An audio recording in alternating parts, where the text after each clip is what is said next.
Geez, Dave, I sure do love this daylight savings time. I don't know, Steve. It just seems like... No, this is great. Look at this. We're heading home to bed. It's still light out. We can see everything. Yeah, but everyone can see us. Nonsense. This is great. Look, we can smell everything and we can see everything. And man, we got that extra hour of sleep. That was so nice. And now we got all this extra time during the morning to get home. It's so wonderful. Oh no, Steve, oh shit, oh no, Steve, I know daylight savings time was bullshit.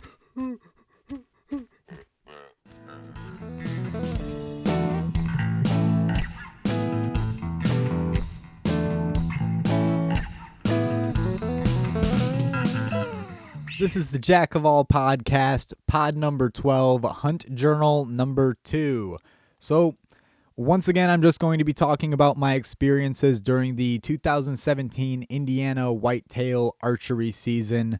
I already put out a couple before this, so if you haven't heard those and are interested in hunting, go check those out. This one, again, might be like a little vloggy or just a little bit. Again, I'm just talking about what's going on with me and hunting right now. It is occupying basically all of my time, so that's probably what I'm going to be talking about for the next little minute. Don't worry, we will get back to other topics and doing other things. I think we will do another Malachi's Madcast soon. I've got a couple other ideas of things we might do. If you guys have any ideas or things you'd like to hear me do, please shoot me an email. You can do that by going to my webpage, jackofallpodcast.com. I am on Facebook, YouTube, all that stuff. Check it out. Please get in touch with me. I'd love to hear what you think and anything you'd like to hear me do. So, all right. I'm not really going to do anything else for an intro. This will be it. Maybe I will throw a song on this or something. We will see. So, anyways, let's just get right into what happened. It has been such a crazy hunting season for me. I'm doing things completely new and different than ever before. I've never hunted archery, and I'll tell you what, I've almost at this point, it is, it's November 5th right now. It's early in the morning, November 5th. I've got an extra hour this morning thanks to daylight savings time. I guess that makes a difference. I'm a little upset about it because now it was getting darker and darker in the morning. I get out of work at 7 a.m., so it was starting to be at the point where I could maybe go from work to hunting in the morning, but I guess it maybe gives me the evenings a little bit more possible. We'll see. But I don't get the whole daylight savings time thing. It doesn't seem to really make too much of a difference to me. Whatever. But yeah, this hunting season has been so crazy. So I already talked about the first 2 weeks. This will be like the second 2 weeks. I think this was maybe a longer 2 weeks because I ended the first 2 weeks a little earlier, and I've been out like 5 days a week. Thank you so much to my family. That's one thing that if you're going to get into hunting and try to get out a lot and be serious about it, you really have to have either just the time, or if you have a family and such, you have to have them be willing and able to give you the support to do it. And they have been very understanding, and hopefully they're not ready to kick me out of the house because I'm not here anyways. But thank you guys. I love you and thank you for the help. But yeah, so I've been out a ton. So I decided to change up the game plan a little bit. I started off the season hunting on the ground a whole bunch, and it was going badly. I mean, it's difficult to do it. I knew it was going to be difficult, and I really just wanted to get into this public land and see what it was like. I didn't know what to expect. I thought it might not work out well. And I have my parents' property. It's like a 60-some acre farm that I can hunt yet. So I was just kind of checking it out, and after 2 weeks or so, it was getting a little frustrating. I had a lot of experiences where I got super close to deer and then, scared the crap out of them or scared the crap out of each other. I had one come up behind me and just scared the crap out of me and her. And so I went and yanked a old tree stand off the farm, and I took it out and put it up out at the Salamone Reservoir, and I found a great spot, right? And I map scouted this. Google map scouted this real good. Hold on one second. All right, I Google Maps scouted this real good just to try and figure out where they would be, find a good pinch point and really decide. Oh, hold on, excuse me, sorry about that. Really try to find a good place that would make sense for them to be at. So I found a spot. It was right at the edge of the property of the reservoir, and you know it was an amazing pinch point though that's between these two woods, and it seems like an area where there's not a lot of people going to. It looks kind of scrubby and crummy and a little difficult to find trees in and whatnot. So I'm like thinking, all right, I got a spot that nobody's going to be at. And when the corn comes down in this field right next to it, all the deer are going to run right through this corner. So I take this big old steel ladder, I think it's a 17-foot tree stand, and load it up in the Jeep, drive it out there, and I hoof it all the way out down this field line out to this corner. And I throw this stand up. I'm pumped, man. I'm running back. I'm literally like jogging back through the field line to get my bow and stuff. Go sit in this stand the rest of this day. I got out there real nice, and well, you know what? It wasn't even all that early thinking about it. Some of this is going to be a little clumped together and sloppy because it's been such a crazy couple of weeks. But so bear with me, but we'll get through it. So I run back to my truck, and I think it was maybe coming up on 5 o'clock already by the time I get all this done, and I'm dressed up in my camo, and I turn around and I start to walk over, and there's a no trespassing private property sign on the corner, like literally right where you enter the field line. I don't know how I did not see this sign here. So now I feel like just stupid, and I'm kind of freaking out because I'm like, I need to get this off of here. I shouldn't even be here. So I book it back through there. I pull this thing out of there and get out, and so now I'm like feeling like, what the heck? This was on the map. It was on the, it's on the reservoirs map. Like, I don't understand how there's private property here. So I go back and I park my truck in the usual parking spot, and I'm like just going to see if I can, walk around and salvage something of this hunting day, scout for a different spot or something. And as I'm getting ready again to head out, a truck pulls out of the like back hunting area. You're not allowed to drive back into where this hunting area is unless you have a handicap permission or you get like a pass or whatever. So this guy's coming out, and so I stop. Hey, hey, how you doing? What's going on? Ask him what's going. How his season's gone, and he's all upset because a dead tree just almost fell on him and killed him. So he's kind of freaked out a little bit. He had his climber out in a stand, and he's upset because there's a lot of dead trees in the area. So he's telling me that the reservoir, it had a lot of water in it for a few years ago. And he's telling me that when it was as high as it was, it had a lot of the area flooded out, and it killed a lot of the big trees. So it's really scrubby through this whole area, which is maybe going to be a really good thing for deer. I mean, it gives them a lot of hiding places and such. So anyways, though, he's upset and he's leaving. I tell him what I'm doing, and I'm asking him, hey, how about this property over here? How far back does that go? And he's saying it goes back pretty far, and that there's orange stakes that line the whole property.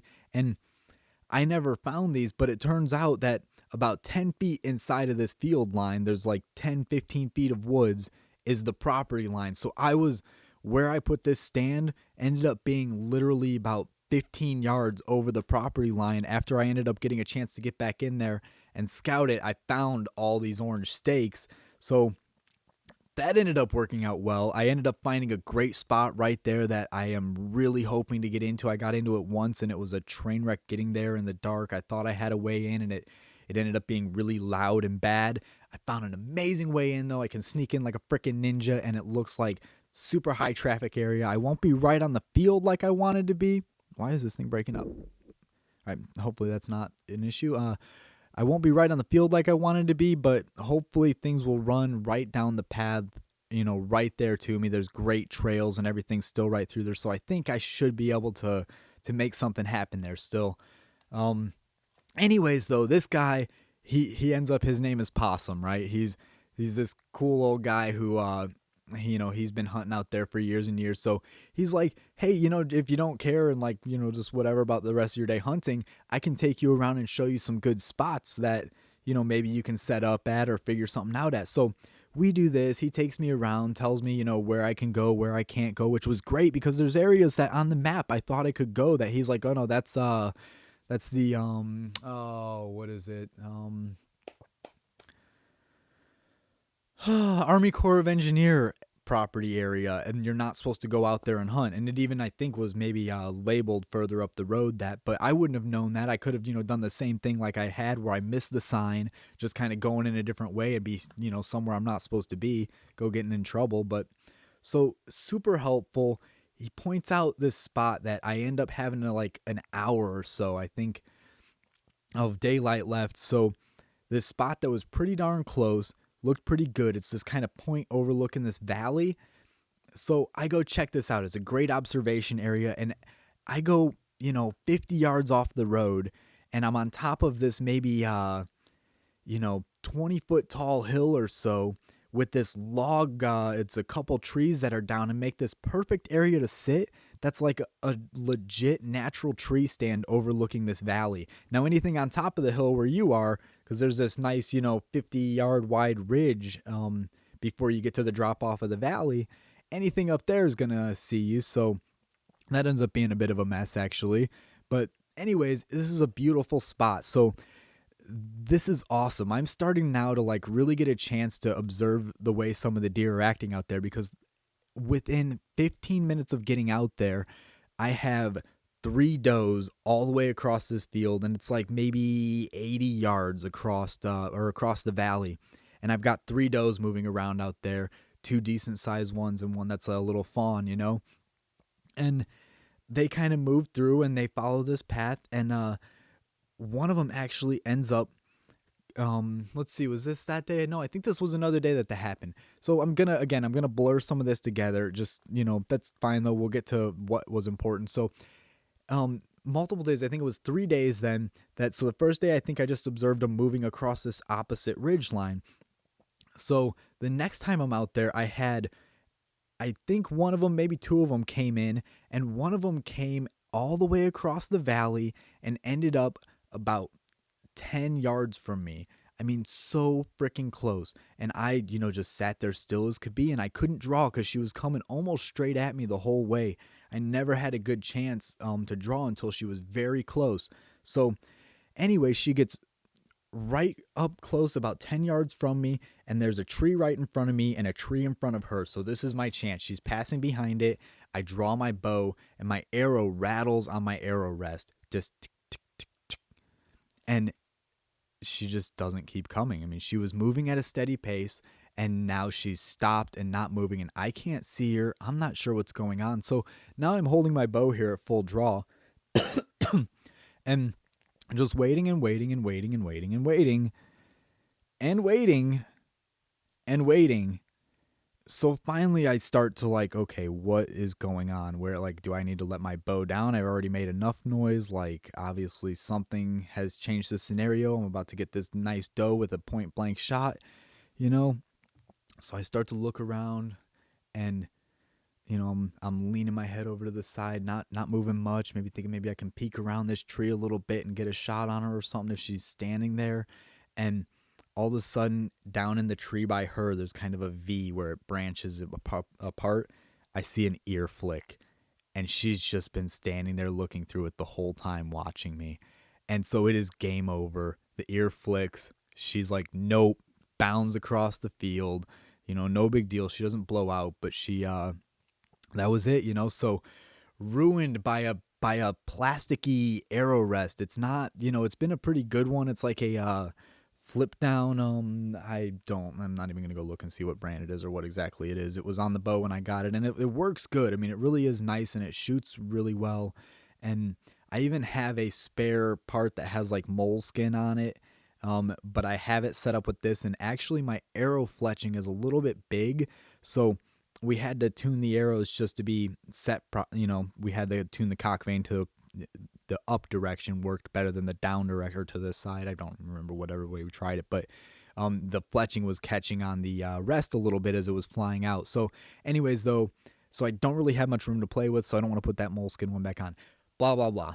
This turns into a whole big thing, though. So now I realize this is a learning point. So now if nothing else, I've learned that I need to keep my arrows silent. I just keep my finger on it. It's like shooting an old bow that just had a real crappy little flick away release, or a flick away rest. I don't know if anybody remembers those, but those are horrible. I still got one of my old compound bow from when I was a kid. That's silly stuff. But so you just hold it like kind of more like a traditional arrow when you draw, and that works great when you're practicing. But so down the road, we'll just skip to this story. This was just the other day.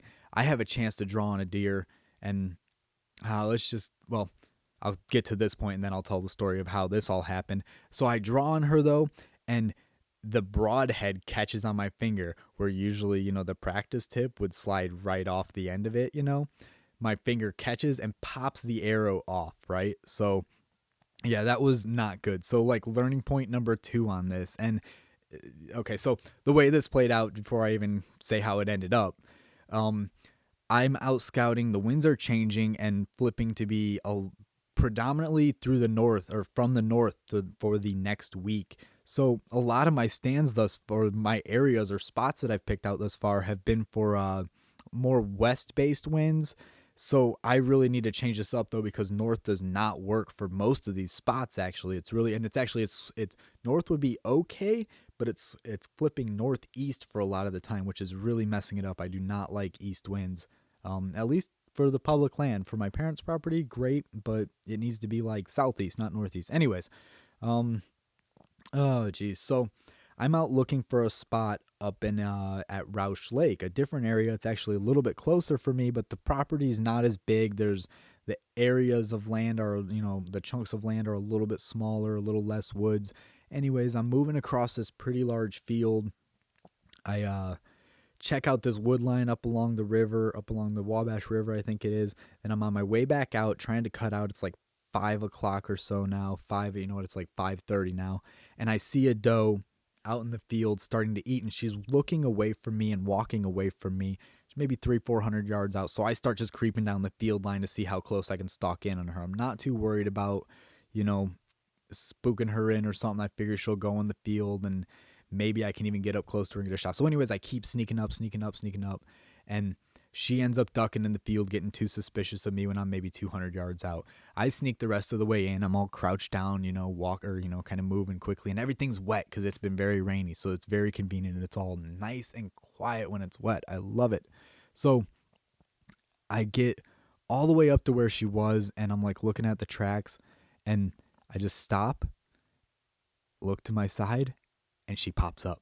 There she is, like literally 5 yards from me. I mean, just again, point blank, just right there. And maybe not even point blank. I was learning that you maybe don't go, if you're super close, you actually have to aim with a lower pin than you would expect. So it wouldn't be your 20-yard pin, because you're shooting a trajectory. So it's actually, before you get to the pin on the way up, it's going to be lower. So you might have to shoot with like your 30 or 40-yard pin at that distance, But it doesn't matter. There's tall grass in between me and her. And I just had this conversation with my buddy the other day. Thank you, Rick, so much. You've been so informative, and you've taught me so much about deer hunting.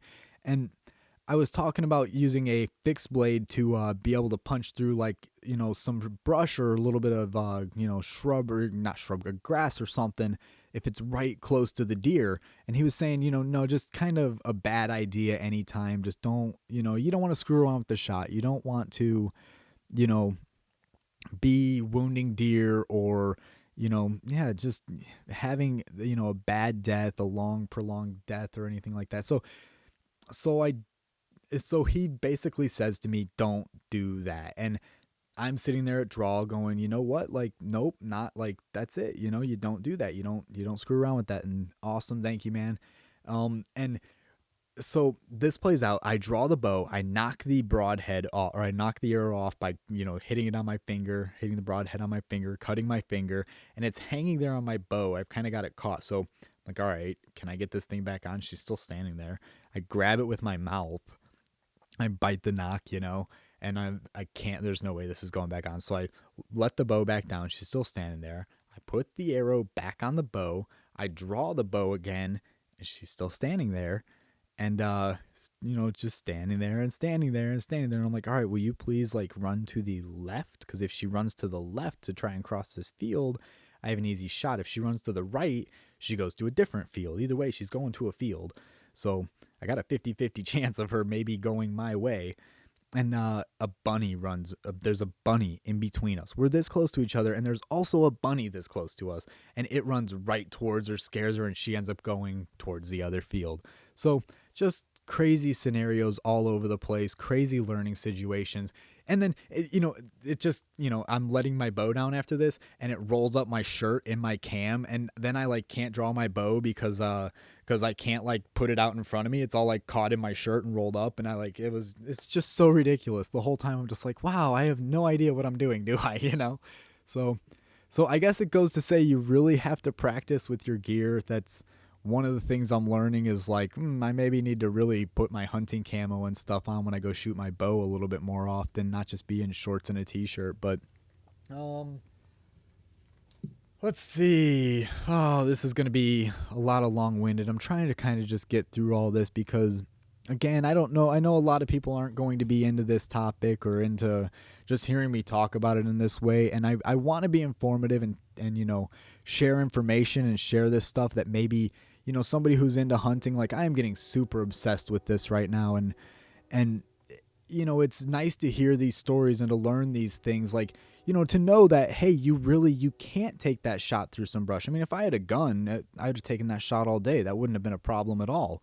But that just was not a good idea. Wasn't a oh, I don't know, a fair shot on her. So it's good to hear though that is how it is.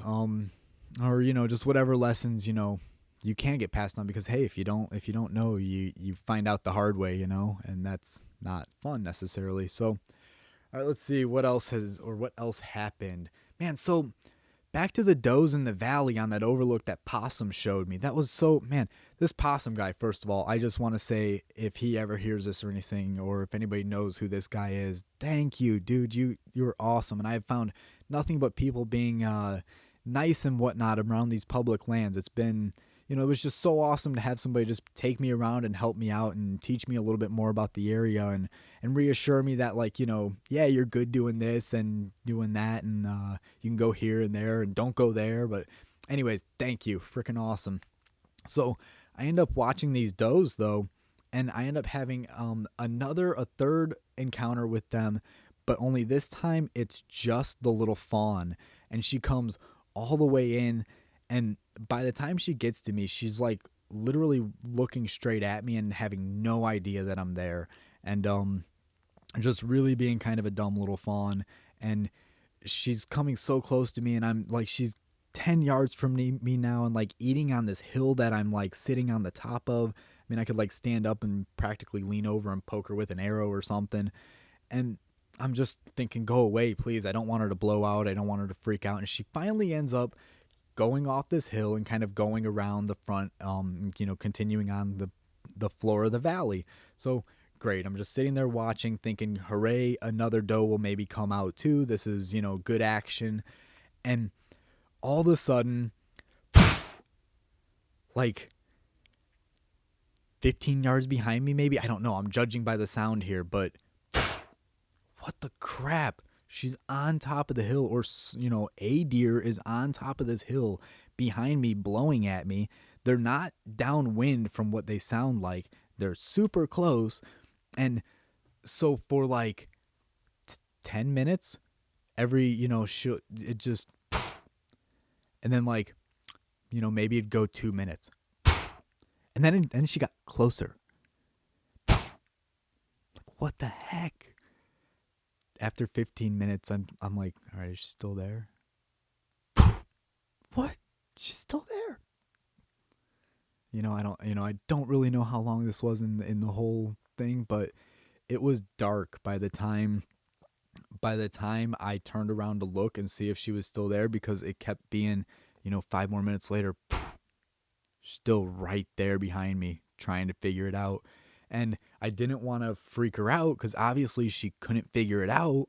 So I just kind of let it go and didn't move. And eventually, it had been long enough. I hadn't heard her for a good 10, 15 minutes or so. I turned around and nothing's there. So that was super crazy.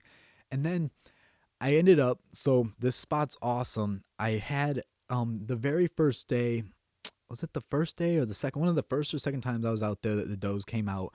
One of them came across the middle of the field. So I ended up going out there scouting a little bit to see how far, because it looks like great hunting area across the valley too. So, and that's maybe where I need to go to get close to them. So I also want to clear up a shot into the middle of this field.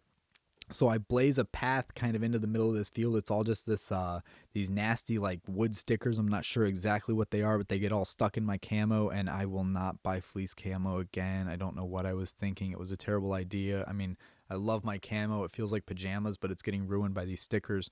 Anyways, though, I beat this path all down, so now I've got a nice clear 50-yard lane right into the middle of this deer highway in the middle of this valley. Awesome signage of deer and everything. So that's great, but I end up working across the valley. So again, thank you to my family for the support. I've gotten a few toys this season, so I got a new climber stand. So now I got a real ability to get out there. I've got a tree stand up. I ended up getting a great spot for that. I'll tell you about that in a second, but I got this climber stand, so now I can hunt across this valley in a tree. And I end up doing that, and I have another crazy encounter with these does. So they come out as an evening hunt. They come out and are starting to eat food on this hill that I'm about 35 yards from. And the little fawn's coming down and getting closer and closer to coming into the open, and the mom's kind of lagging back. And all of a sudden, she kind of just grunts at her, turns her around, and they end up going around. And I could tell that she was suspicious of me at one point. She's seen me up in the tree, and I had positioned myself so that I would try to be as behind the tree as possible for where they looked like they would come out, and where I had observed them multiple times coming out of this thicket. So their bedding area or their little food area and everything. So she ends up, though, turning around and taking this little fawn. And I'm like, oh, crap, where'd they go? You know, it looked like they kind of just disappeared into the thicket. And then I see out of my periphery, a good 50 yards or so through the woods, I see deer, like, you know, in between the trees. And it's two of them. It looks like the two that were just there. I swear she led her fawn around the outside of this fence there's a field that's maybe 40, 50 yards or so from me. That's on the other side of this fence, and she must have gone around it and then jumped back in and went through these woods to go out to where they like to eat in this other area or in a field or something. I kind of have my assumptions of where they go. Not totally sure, obviously, but anyways, though, so now I'm like, oh, this smart bitch, what the heck, man? Like, I'm feeling like really upset because I put a lot of effort in at this point, you know. I really was thinking I was getting this doe tonight. Like, I was real pumped, and now I'm real upset. Like, oh man, and she's so freaking smart. Like, I cannot believe that she just did that off of just, you know, kind of being a little suspicious. So the next morning I come back out, same spot, and she ends up coming back right the way they came, only this time they go across the opening. They don't go around through the fence, but she, all of a sudden, you know, I don't hear them until all of a sudden they take off running to bolt into their opening. And it is like, I don't know if it was even legal shooting light. I think it was. It was barely bright enough to really see. So at the distance they were, at least it was, because I start, you know, I have one runs all the way into the thicket, and then one just stops broadside right in the open at like 35 yards. And I'm like, ooh, hey, you know, I'm like this whole time grabbing my bow and getting ready and like, you know, pulling my stuff together because I wasn't totally ready. It's kind of, well, you know, and this is a lesson learned too. You really have to be totally ready for these, you know, beginning of the morning situations or anytime, man. These deer show up out of nowhere. So I, you know, go to draw my bow, and it's really cold this morning and kind of windy. I think I had like 16-mile-an-hour winds, and, you know, it was like a 30-some degree day. So I've got this balaclava on that my mom gave me from riding motorcycles. I don't know if she didn't like it or whatever, but it's got, you know, it's like a skeleton face balaclava that I put camo, you know, face paint on so that it would be, you know, proper colors.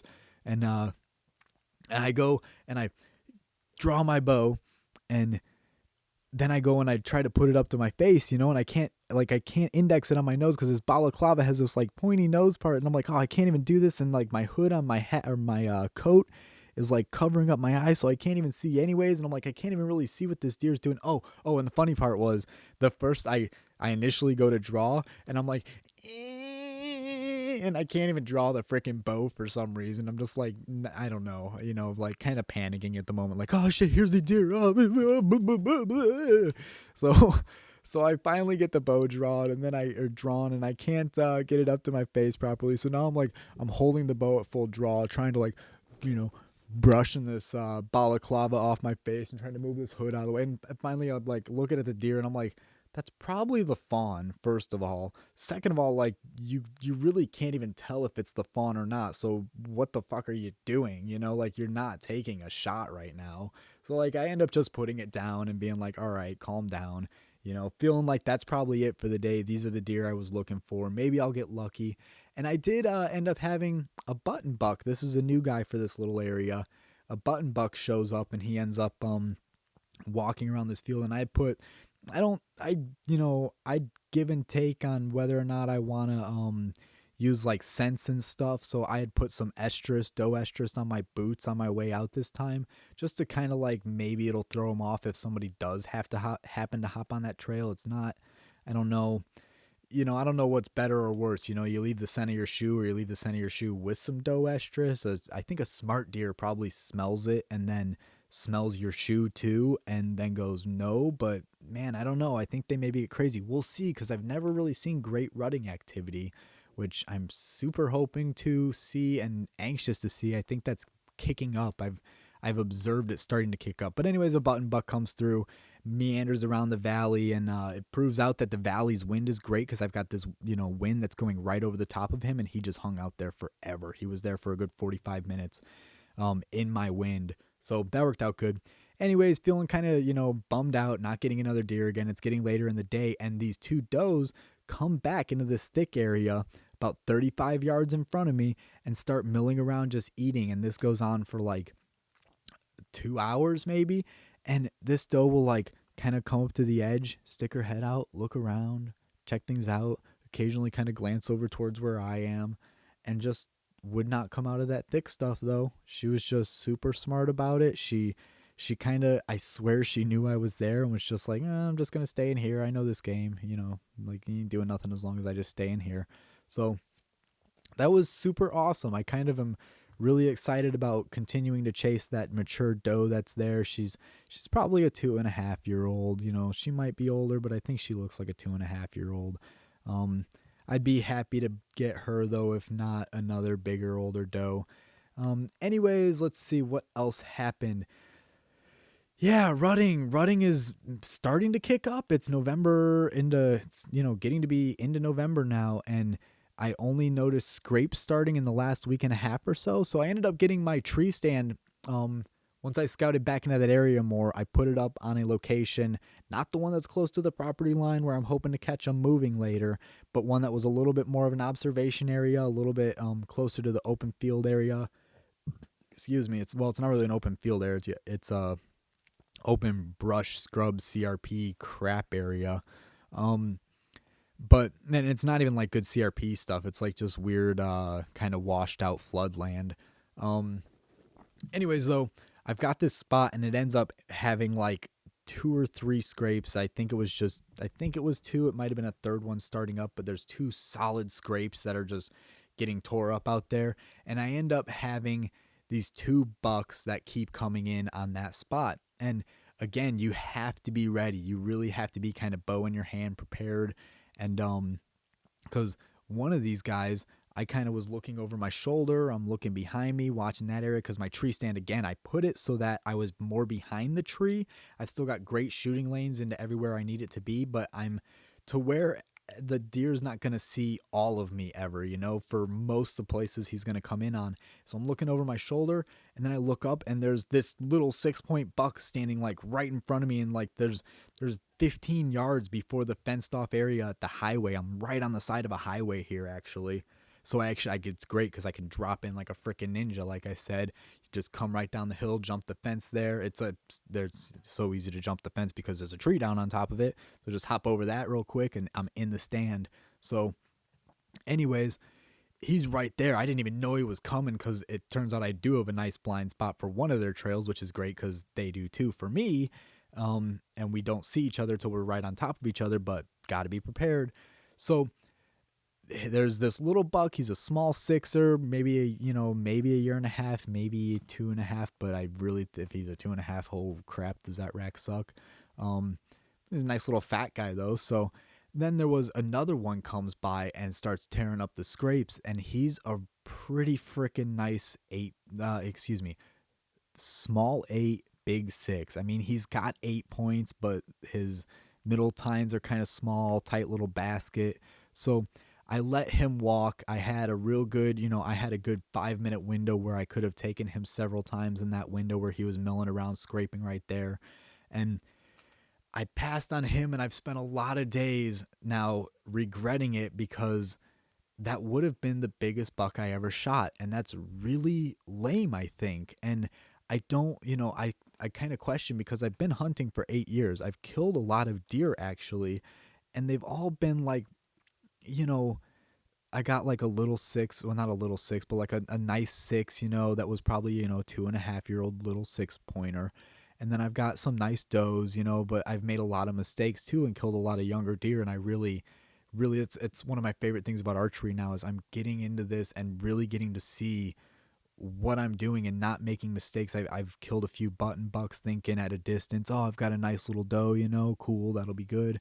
Just no, not good. You really start to, maybe at least I do regret a lot of my rifle kills because it seems almost disrespectful now after spending a whole bunch of time in the woods with these animals and seeing how smart they are and how, watching this mama doe parenting her fawn and everything. You really need to respect these animals. They're really great, smart animals, and they get really stupid just for you at firearms season. And I think they do this for, it's population control. This is all about for the DNR and everything, the numbers they release and the amount that they want people to kill is just population management. And the way they get that done is they give us this nice window to hunt in, but then they let everybody go nuts with firearms and just wipe out the herd. And it seems so rude to me at this point after spending a bunch of time getting really close to these animals and choosing to let some of these, younger guys live. Had I killed this little 8-point buck, yeah, I would have killed a great little 8-point buck, a nice 2.5-year-old. It would have been my best deer I ever killed. But I'm going to keep holding out the belief that I'm going to see, I killed and lost one year a beautiful like 8 to 10 pointer, really nice, at least 3.5-year-old buck. And I, again, shooting at too far of a distance. I must have hit him too far back.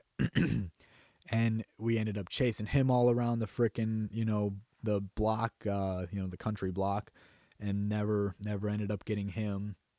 And then I had one the first year I was hunting that was just a monster that I've never seen one that big again. That was the deer that I will forever be chasing from my first season that I never, never had I had a chance on him, but I was freaking noodle legging it. But anyways, though, I'm holding out hope that I'm gonna see that guy come right here. I feel like I've got the spots on lockdown. I've got some good stuff scouted. I've got good ways in and out where I can sneak in real quietly now. And because of the way the winds have been flipping around on my schedule, I haven't been in what I think are going to be some of my best locations. Again, that area right at that funnel. The cornfield still hasn't come down. I'm hoping that will in the next week. And as I've seen in the last week now, these guys started scraping under this one stand. The other day I went out and found a new spot because, again, the north winds, this was just Friday morning. I went out blind to an area that actually the area that the doe came up behind me from downwind and we scared the crap out of each other. I was hunting that area and I ended up having to duck into the woods a little bit off the field to find a tree that I could get my climber into because I went in blind in the morning way early. And and just kind of tried to be super quiet. Found a spot. It ended up working out really well. I got really lucky and got a great spot overlooking kind of a deer superhighway running right behind the wood line off the field, something you would miss if you're just trying to hunt the field. And ended up having, this is great. I get friends that'll joke with me and make fun of me because I'll be taking selfies and stuff out in the woods, and they'll joke with me and make fun of me that, I'd probably get a deer if I wasn't so busy taking selfies. I'm probably scaring them all away, taking a bunch of selfies, trying to get the lighting right and everything, get that perfect shot. And I'm doing this because I got this beautiful like little valley that opens up to the reservoir right behind me. I'm like literally 50 yards from, like, there's a pretty gnarly drop off down into this reservoir because they can fill it up pretty deep. But I'm sitting over this little walkway, and I've got it's a nice straight area too. So I've got a nice straight shot about 40 yards out in both directions, but this is all I've got. There's nothing other than this path that's going to work for me for shots.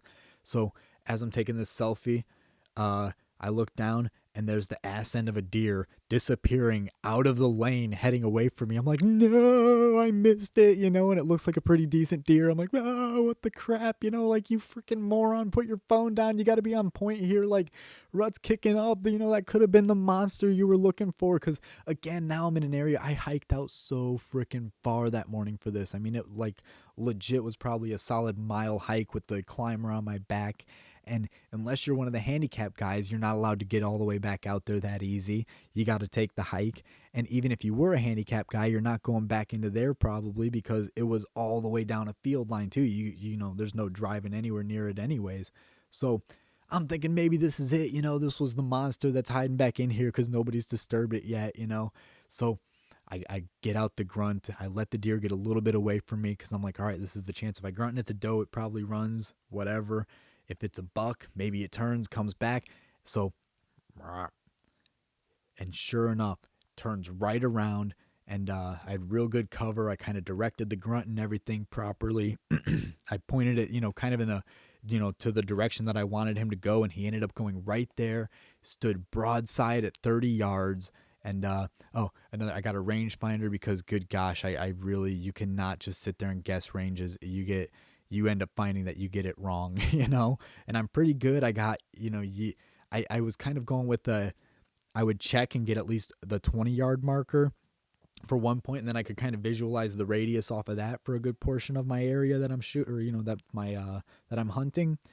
But man, you start getting out to 40 yards and I want to take a 40-yard shot because I can hit a 40-yard shot, but I don't know if I'm right or wrong on my yardage. And I learned real quick the other day practicing that I kept, for some reason, being real dumb, and like one time I walked back to 40 yards and I walked back to 30 yards and I was meant to go to 40 yards, shot my 40-yard pin and went right over the top of the turkey, a big old foam turkey target, so it's kind of hard to miss. I mean, this is a big target and I was shooting center mass and it just right over the top. And then I did it again another time where I ended up using the 50-yard pin, just stupidly using the wrong pin at 40 yards. And again, boom, right over it. So you really got to get that right, So I got the cheapest rangefinder I could find. I figured I only needed to work for out to, 50, 60 yards. So I got that. Hey, baby. Oh, she's sleeping, I'm sure. You can check in bed. Hey, pumpkin. All right, so anyways, though, so I know exactly where this guy is now. I got him on point, but he's like a spiker.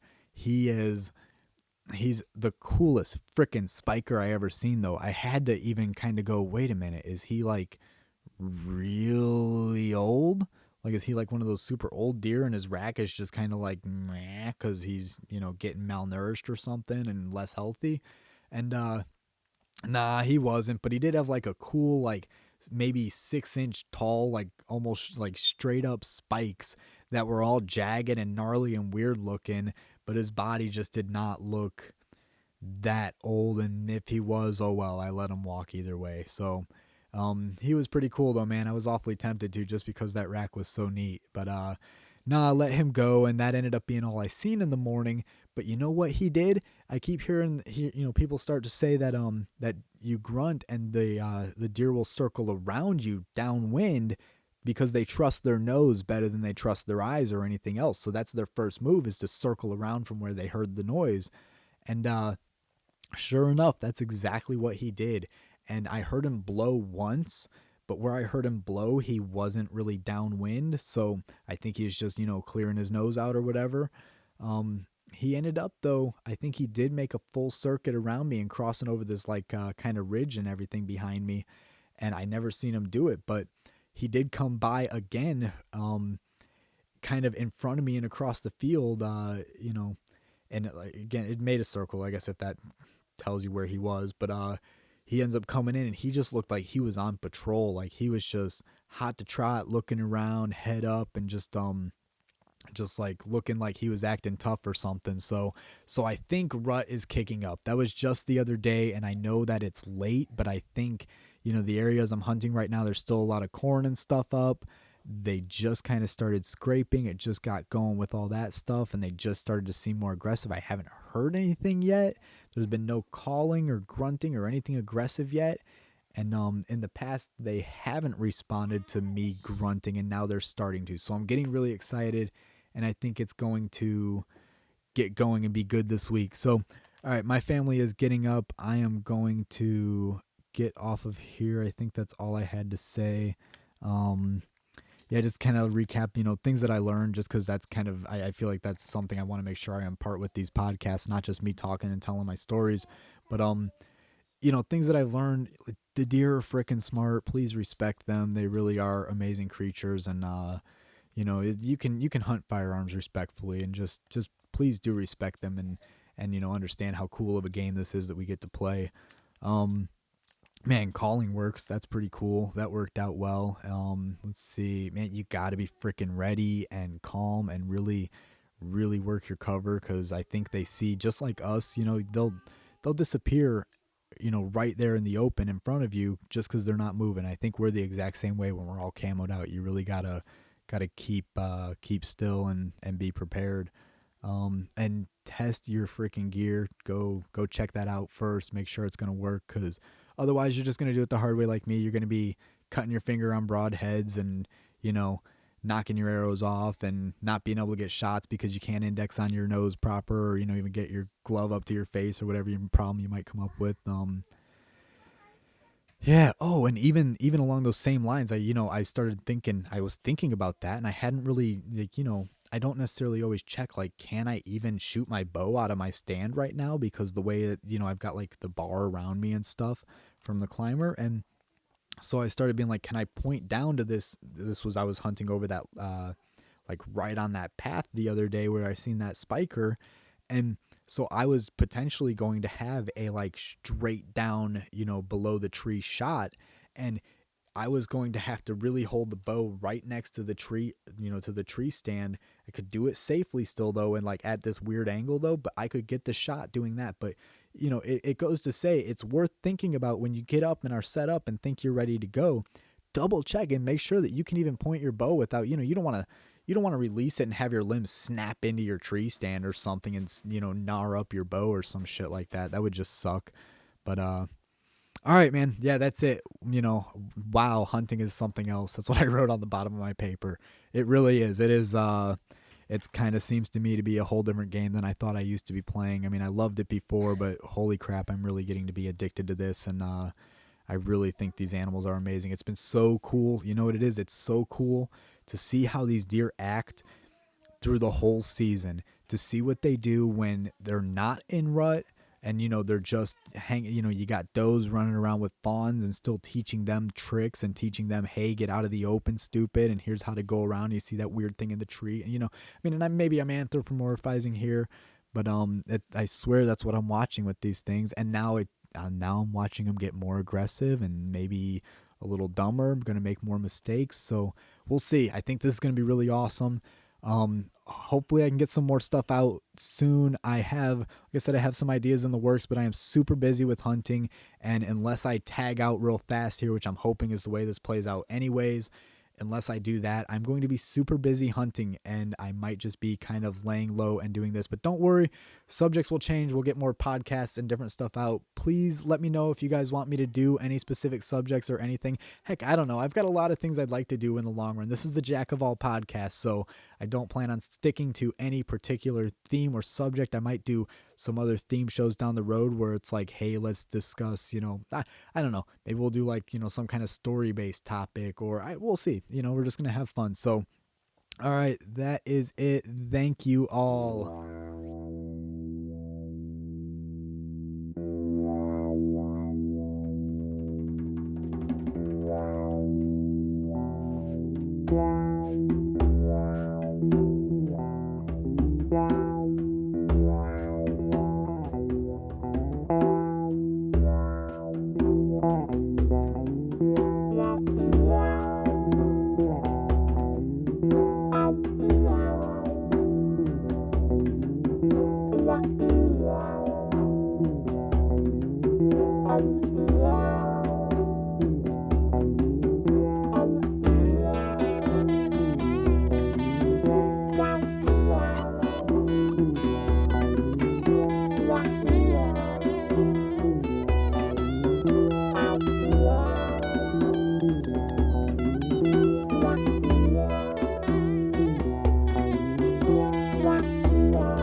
Keep growing.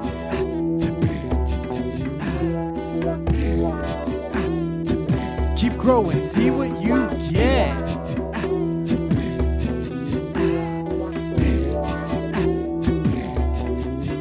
It's the everyday struggles of an inner city bunny trying to make some dough and trying to make his honey, running from them dogs and hiding from them hogs and playing with the kids. Yeah, growing. Keep growing, see what you get.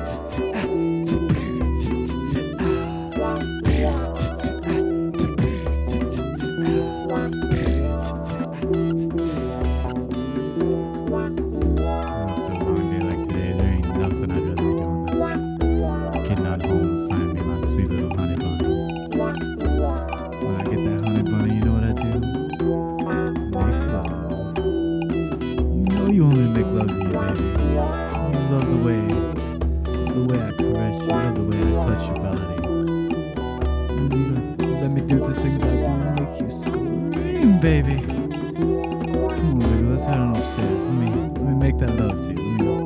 Let me kiss your neck. Let me caress your body. Let me make this sweet.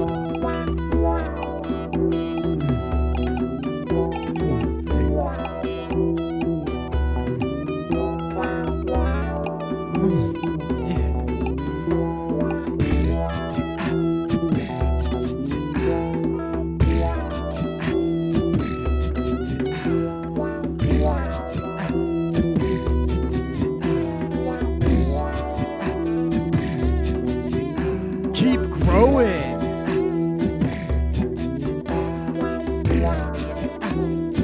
Keep growing, see what you get.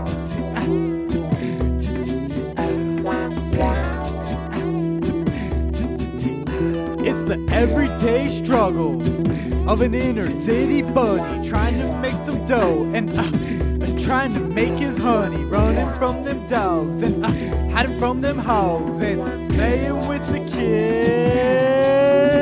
Yeah, growing. Keep growing, see what you get.